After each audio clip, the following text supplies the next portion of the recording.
Welcome to This Week in Wrestling History.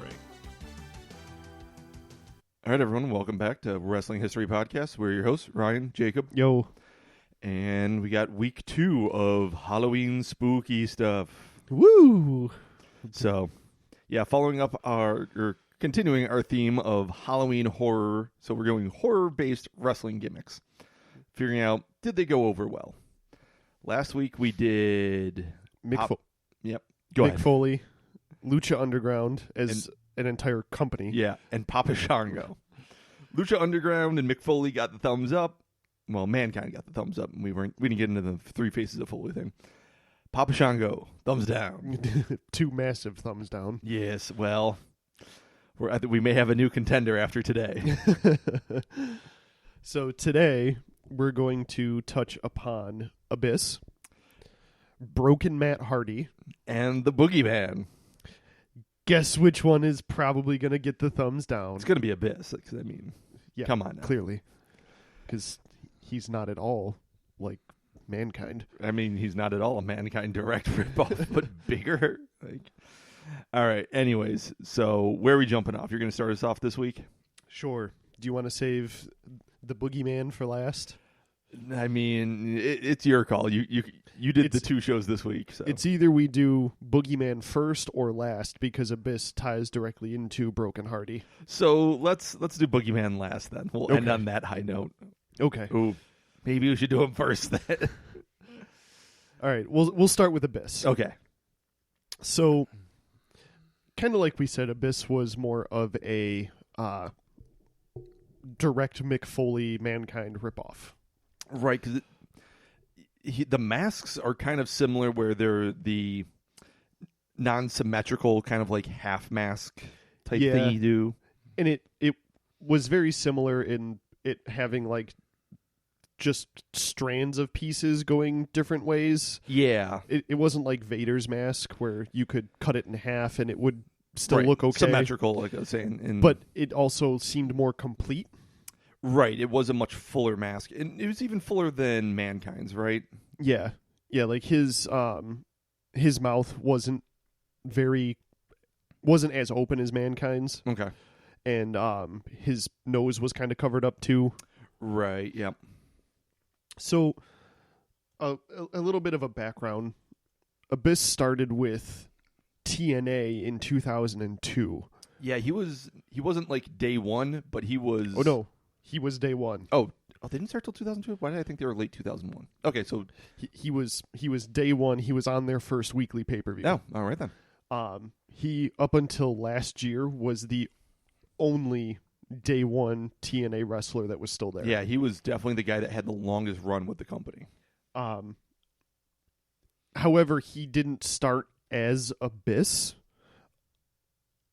really until about 2005. Maybe that's what I was thinking then. He had a couple of random little gimmicks, and he started going by Abyss in late 2002, but the character really didn't kick in until 2005. Oh, okay. He was just kind of like big random masked dude? Yeah. Okay. Yeah. So in 2005 is when they started with him being managed by the Sinister Minister. James... Mitchell. Thanks. Yep. So while he was being managed by Mitchell, started to act very similar to Mankind. He liked inflicting pain on people. Was he silent like Kane off the bat, or did he talk? He would talk like single sentences. Okay, So Mitchell would do most of his talking, and Abyss would be like, yeah, Abyss smash, kind of thing. Ugh, that's a little cringy, but okay. It wasn't that bad, but it was along those lines. All right. So that he was with Mitchell from 2005 all the way up until 2008. Okay, wow. Yeah. That's a run. So again, it was kind of like Mankind with Paul Bearer / he always kind of struck me as a hybrid between Mankind and Kane. Yes. He would do the hardcore stuff like Mankind and had the more similar character like Mankind, but would have the moveset of Kane. Okay, yeah, because bigger guy, not as big as Kane, but big guy still. So yeah, and going back and watching some of his stuff, he could move for being a big guy. How many big guys do we say can't move? Kane can't really move. He used to do a slingshot clothesline off the top, over the top. Yeah, that was it. No, he got moving. The thing is, like, it was a weird thing I noticed in wrestling. Like, well, for a big guy, he can move. All big guys in wrestling can, like, except for Yokozuna. Big Show. Okay, Big Show. But my point is, more big guys than not can kind of move. That's probably why they're in Wrestling. Exactly. Because they can move. Right. Right. It's a weird thing that no big guy in wrestling can't move to an extent. It's always a shock when they can. But it's more the rule than the exception at this point. It's commonplace. Yeah, like Jeff Cobb. Oh, man, for such a big guy, he can really move. Wait, look at Bam Bam Bigelow. Look at Vader. Look at all these other guys that we keep talking about. Well, but for a big guy. All right. Anyways, sorry. Well, I think it's more of, if I was that weight, I don't think I could do that. I don't think I could do that at my current weight. I'm not that heavy. Right. So. All right. Anyways, sorry for the derailing. So, in early 2006 is when they started to really kick off with the Mankind story, or the Abyss story. Okay.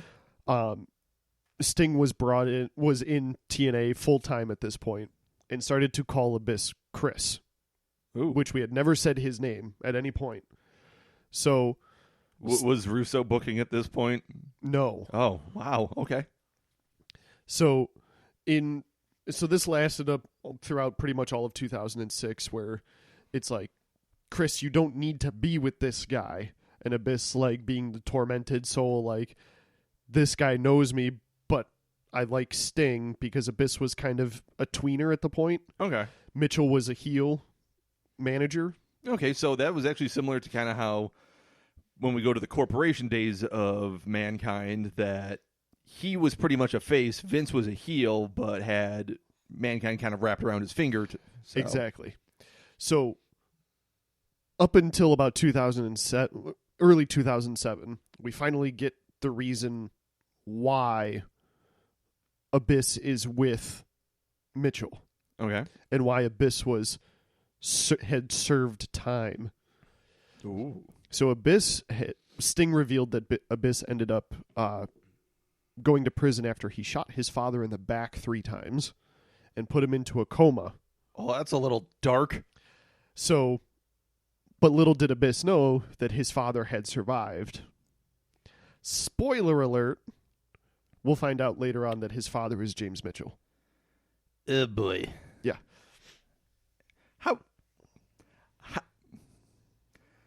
How would you not recognize him? Because of the trauma of, quote, shooting your father? I'm pretty sure I'd remember the guy who shot. All right. Anyway, so Abyss was teaming with Sting to face Christian and AJ at one point. This is when Christian had his coalition. That just sounds like a right-wing anti-media group. Oh, it was Christian's coalition. Yeah. Yeah. So during this time, on a match on Impact, Mitchell showed up with a woman that Abyss clearly recognized and left Sting to get beat up on his own. The woman ended up being Abyss's mom, who had actually shot Abyss's father, and Abyss took the fall for it. Okay. Does the mom end up shooting James Mitchell again? No. That would have been funny. No. It wouldn't have, but it would have been. That doesn't happen. So, as it plays out, Abyss ends up finding out that he has a half-brother who ends up being Judas Macias, a.k.a. Mil Muertes. Oh, yeah, Ricky Banderas. Yep. He was in TNA for a very short time. For a hot minute. Yeah. So they end up doing the blow-off match where Abyss beats Macias and ends up throwing Mitchell into a pile of tacks, his signature thing. Okay. And it was during most of this time that that Abyss started acting more like the sympathetic Mankind, big mean dude, but because he has some problems and not because he's full-blown just an irredeemable, awful human being. Correct. Okay. And also a lot of it was like the I have dad issues thing. So like Gotcha. kind of something that a lot of people go through. Yeah. Like I don't want dad to be upset with me, so I'm going to keep, or I don't want to hurt mom, so I want to keep doing what dad tells me to do, blah, Yeah. blah.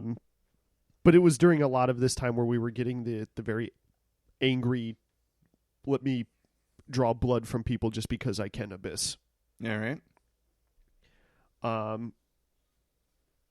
So right after that, he ended up going into this character where, because of all the trauma that he had been through with his mother and his father kind of thing, he was locked away in an asylum for a little bit so he could cure himself of the violent tendencies. Okay. So this lasted for maybe 2 years, where he would come out in like a white... I remember this time. He was wearing like an escaped, like... a white escaped convict Yeah. outfit, Yeah. where he had like a number on his chest and his name across the back kind of thing. Yeah, it didn't actually say like Park across the back or something like Yeah, because his name was Chris Park. Yeah.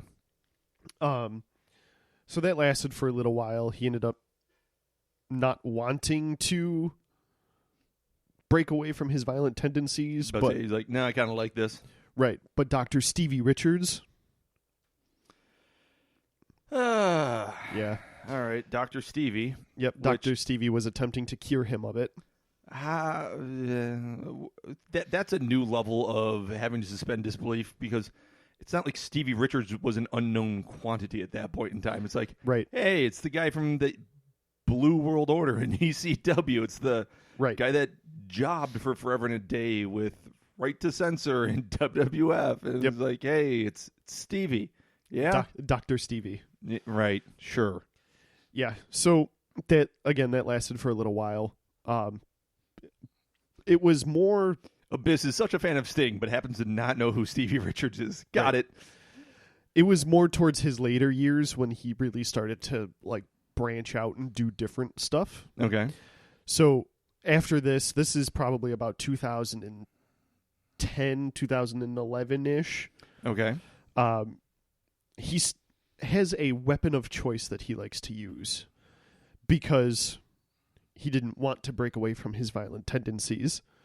He manifested, as they described in the TV show, manifested that he was getting all of his violent tendencies from this weapon. And this weapon's name was Janice. All right. Was Janice a barbed wire bat? No, it was a board with nails. Okay. Gross, but okay. Yeah. So at points he had claimed that he was doing things to satisfy Janice and to, Okay, then. and wanted to make sure that Janice was happy so that he could use whatever blood was drawn from using her to satisfy Janice. It's getting weird, but okay. Well, I mean, we are talking about horror villains.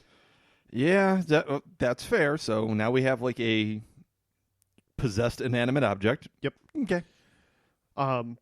This lasted again for maybe about a year or so.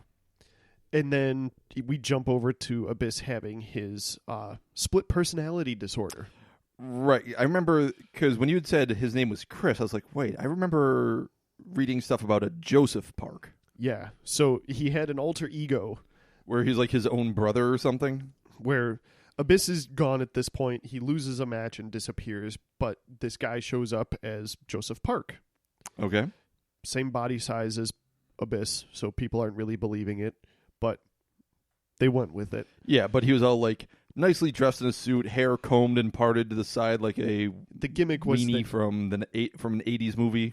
the gimmick was that he was a lawyer. Okay. And he happened to like wrestling on the side because him and his brother, Abyss, used to wrestle. Okay. So, turns out that they're the same person, Oh. but Abyss's ego or personality, however you want to say it. Abyss is the id and Chris is the ego. Yes. Abyss gets fractured, so anytime Joseph actually sees his blood, he turns into Abyss. All right. I mean, that's actually an interesting horror layer. So that's actually kind of normal human being has a kind of a trigger condition that makes him go into psycho crazy killer mode. Exactly.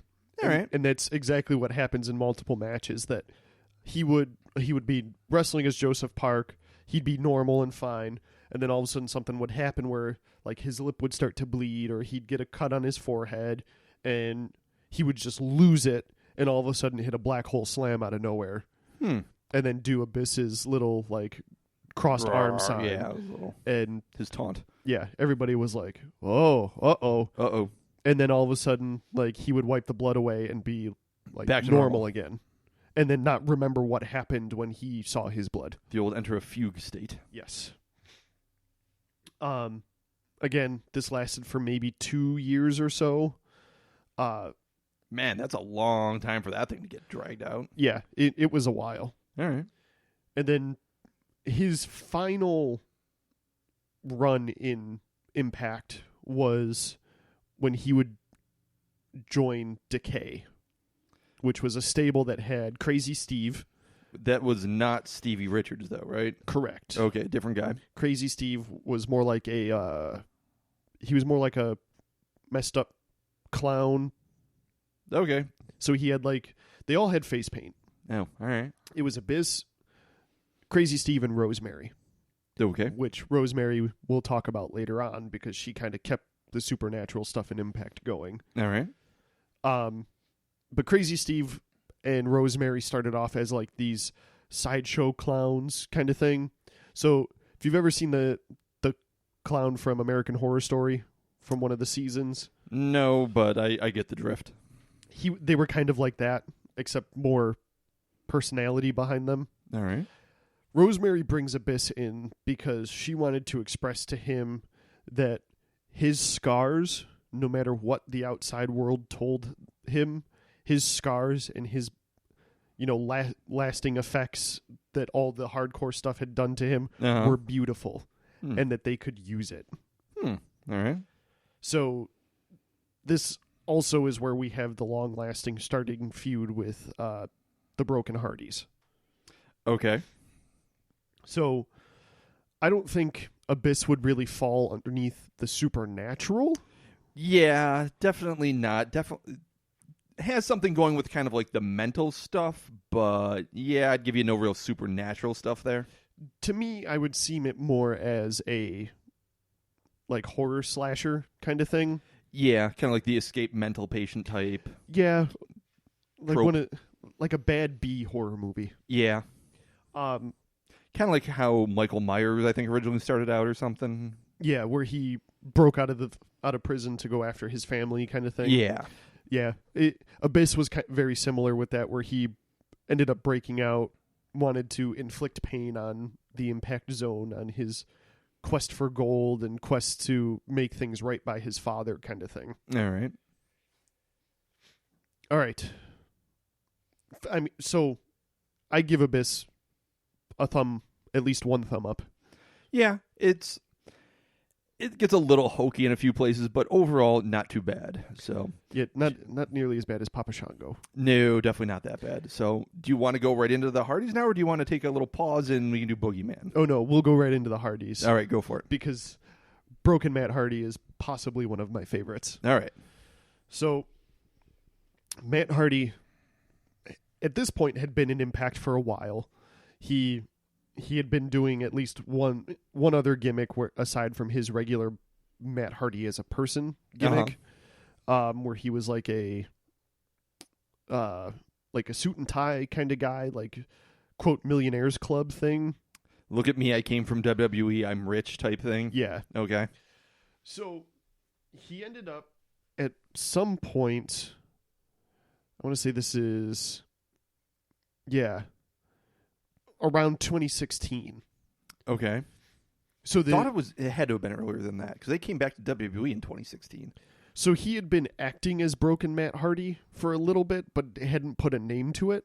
Okay. And didn't have the final deletion match until 2016. Really? Wow. So the jump between from Impact to them going to ROH for a brief bit to WWE Yeah. was real quick. Yeah, I guess so. Wow, I didn't realize it was that short of a gap. So, roughly about mid 2016, Matt had declared Jeff as broken. He wanted to cleanse Jeff. Was Matt being kind of doing the weird stuff at this point? Yeah. Okay. So he was doing this stuff after he had ended up facing EC3, won the title as Broken Matt Hardy, Okay. but wasn't like full on piano gimmick with the trench coat and all that stuff. But he had the blonde strip in his hair. Okay. So he ended up labeling Jeff as broken after Jeff kind of snapped and started in his matches hitting a bunch of twist of fates over and over again on his opponents. All right. And he ended up finally calling Matt Brother Nero. You mean Jeff? Oh, yeah, sorry. Matt called Jeff Brother Nero. Right. Which, as we know, is Jeff's actual Middle name. Yep. So this is where we actually start the entire Broken universe. Right. We start kind of bringing in characters, and it starts getting weird. Yeah, Matt starts dropping he's using the pseudo-British intellectual accent. Right. That really weird accent that he does that is Yeah. all over the board. Yeah. I mean, you can kind of count his laugh as a catchphrase kind of thing that he had. He had his Wonderful. wonderful, his delete over and over again. Oh, yes. And the premise behind him deleting people was that he would delete them from existence so that they wouldn't be broken any longer. So even though himself was broken, he would want to delete people so that he could fix them. Okay, because didn't he have the whole lake of reincarnation? We're getting there. Okay. So as they were going through and having their little feud between Matt and Jeff, Matt would begin to have premonitions. Good Lord. So anytime Matt would have a premonition, it would almost entirely come true. Like he was actually foreseeing this stuff. So at one point he had a premonition that Matt would fall off, or Jeff would fall off a ladder and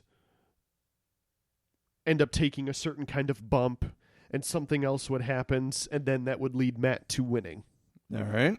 The exact same thing happened in the match like 3 weeks later. Spoilers, geez. Right. So Matt starts to see all of this stuff and starts to hit the supernatural side. And that's when Decay comes in. Okay. We have Matt as Broken Matt Hardy and Brother Nero facing off against Abyss and Crazy Steve with Rosemary. And we even had Matt's wife, what the hell's her name? Rebby Sky. So, isn't around this time when Matt also starts claiming he was like the embodiment of former historical figures and leaders and so time travelers? So, which is funny because that actually does kind of go back to some of the stuff about Lucha Underground you're talking about, where, hey, this guy is actually the personification of a god. Yeah, Matt would claim that he was the vessel for different... Oh, that's right, the vessel. Yeah, and his prior gimmicks were his previous vessels. Oh, weird. So he was like, yeah, so weird. So him in this broken gimmick was the vessel of good, essentially.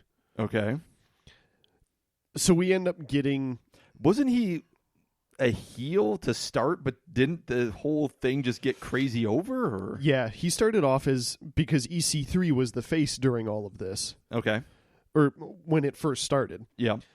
But because of how bizarre and how amazing Matt was playing the character. Everyone just loved that it was so goofy and just went with it. Right.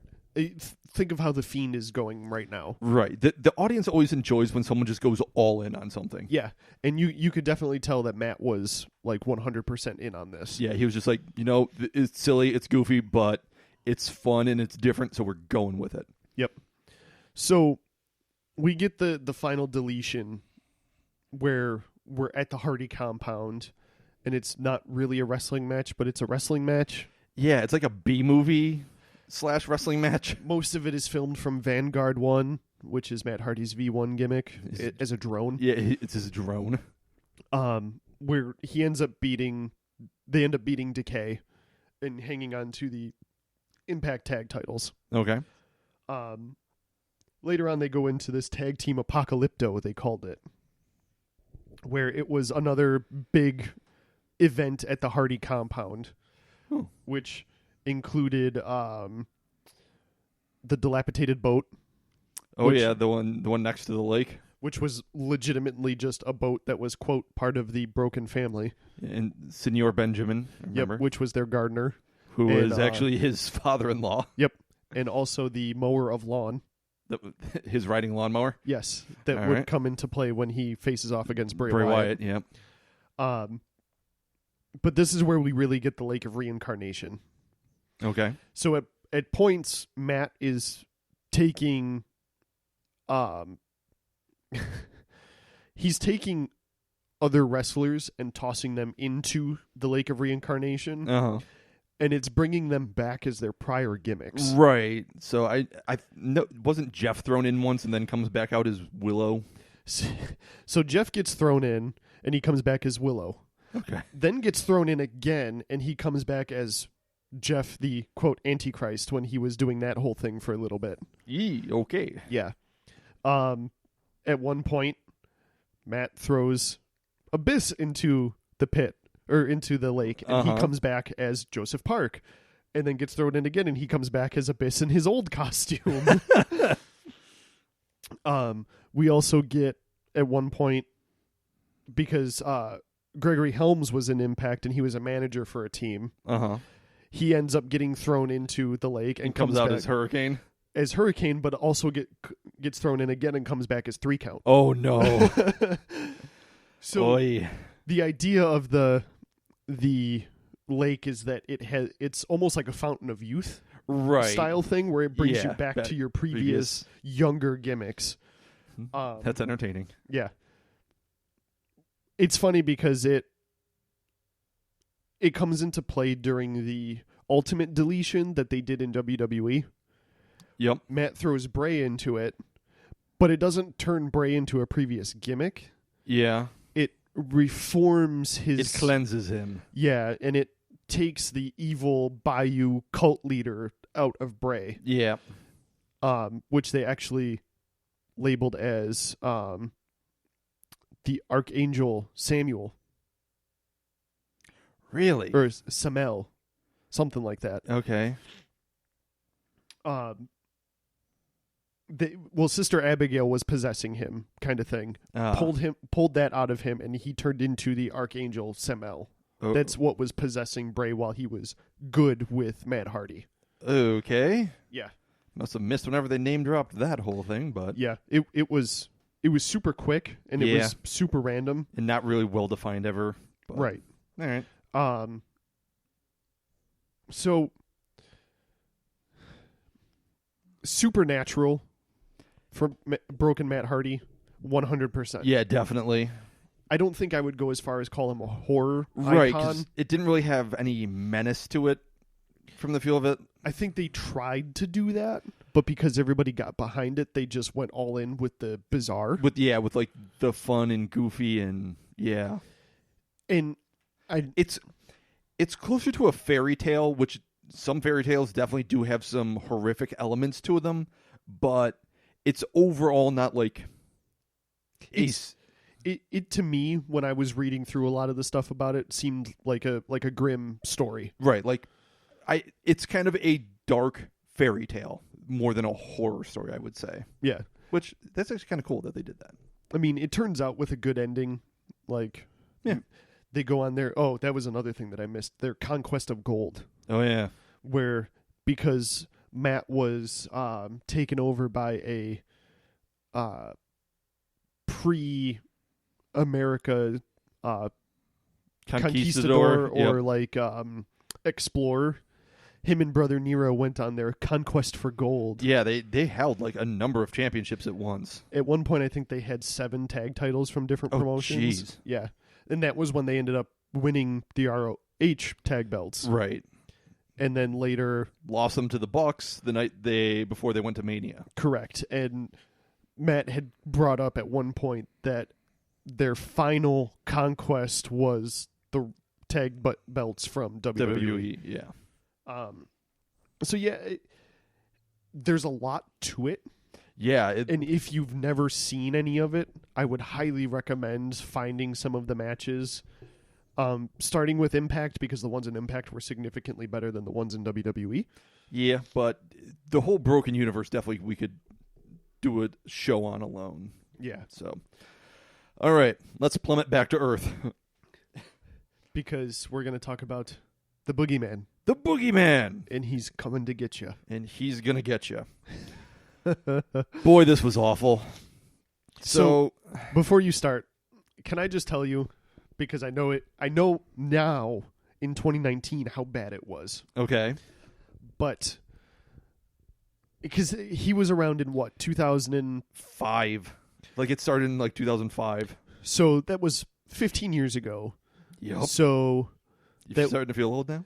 That would make me 13, 14. All right. 13, 14-year-old me thought this was the funniest fucking thing that I had ever seen. Okay, good. I'm glad you said funny instead of scary, because we were going to have a problem there. It wasn't scary by any means. Right, and that's going to be the crux of the problem here. But I genuinely enjoyed watching it. Which is totally fine. The entertainment factor was entertainment factor is not something we're really honestly bringing into play here. We're talking about horror here. So let me just read you the little diatribe I wrote on this whole thing. Oh boy. Whose pet project was this mess? This guy had the same level of menace as walking in on a roommate watching anime porn. There is zero menace. Actually, rather, there's a negative menace. His catchphrase actively negates any psychological horror. I'm the boogeyman and I'm coming to get you, as he stands there, non-threateningly, just doing some gross shit to himself. Maybe early on, quote-unquote, getting could have been defined as spitting chewed worms onto someone, but it was largely an empty threat that wasn't even remotely tried to be physically backed up. The character is a shining example of a one-dimensional character design by someone that does not grasp the subject material. 100% agree. Right. Like, this... I'm going to say I feel like Vince was behind it, even though I don't know Vince McMahon. I don't know anything, but Vince seems like the kind of guy that sees something that's popular or has a glimmer of an idea, but he doesn't really necessarily, I don't want to say he doesn't care, but he doesn't really delve into any particular genre, it would feel like. He's great at presenting sports entertainment, or at least he was at some point in his life. But it's not like Vince is a horror fan, from what we can tell. Right. It's not like Vince is a fan of deep cerebral comedy, from what we can tell. He knows enough to scratch the surface, and that's like good enough for me. So this feels like someone went, oh, we're going to have the boogeyman, and everyone's scared of the boogeyman. And that's all they know of the boogeyman. Like, they know people are scared of this thing, but they don't know why people are scared of this thing. This character was created by someone that doesn't understand why for anything about horror. Yeah, and I think it was a attempt at a modern take on Papa Shango, to be honest. I would agree. Because when we hit the points where he's got the voodoo staff. Yeah, he comes up with like his staff, and he has some other gimmicks that are a little spooky at times. It's got like a rainmaker kind of noise a little to rattly it. Stick. And like when he would come out like crawling through the smoke, you would start to get the little creepy stuff. Yeah, but then he'd whip out a clock. Yeah, and smash over. it was so much just random, zany, like none of it was cohesive.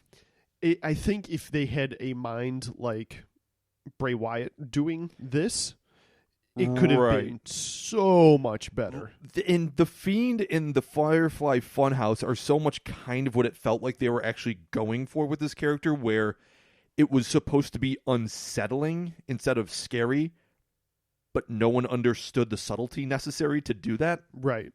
And then the character was a great foil for like the super uptight heel because he was just weird and gross and took them completely. It's very difficult to be serious around this guy. Which is exactly what he was doing when he was facing off against King Booker. Yeah, and JBL. And right. Which, funny enough, Booker T was the one that trained him how to wrestle, which I think is why they paired them together so much. That makes sense. And the guy was in fantastic shape. For being like 45 at the time? Right. He kind of definitely went down the DDP path of did not start in wrestling until much later in life. And phenomenal shape. Unfortunately, I think due to that age, he was very injury prone. Yeah. He had a number of major injuries that derailed the whole thing. Yeah. They would still keep him around doing like backstage segments while he was injured. Yeah. But he wouldn't be able to actually capitalize on anything that he was doing because he would show up, do a backstage segment, and it wouldn't really lead anywhere. Right. The heel would go out and have a match and end up winning, and you're thinking, oh, is the boogeyman going to come out and grab the heel? But he doesn't. No.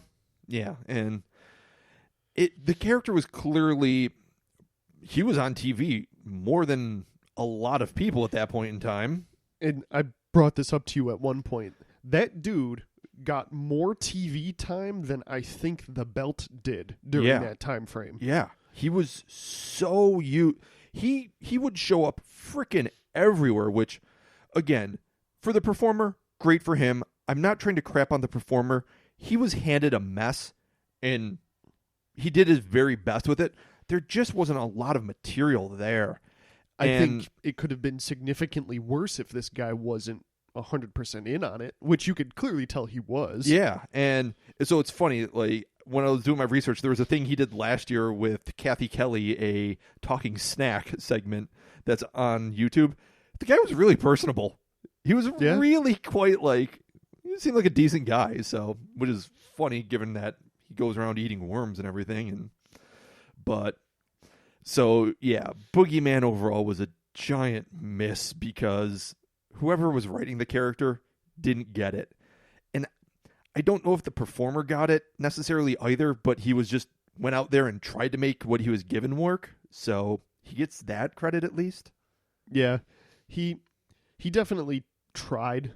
I think it could have been significantly better if we had, like you said, the subtleties that were needed to make it a legitimate horror character instead of a goofy sideshow. Which, now that I'm thinking about it, I think it finally took WWE, almost 30 years to get this right? We started with Papa Shango, that evolved into the Boogeyman, and then that evolved into the Fiend, which now seems like they're finally getting it. I throw some Mankind in there as credit as getting it right, but he was definitely not as over the top as these others are. So, yeah, I could see that trend in that tradition there. So, all right. On that note, I think it's time for us to get out of here. Yeah, I mean, unless we want to talk about the debacle that was Hell in a Cell real quick. Nope. We're going to be like WWE, and we're going to pretend that never happened. Perfect. All right. We're history.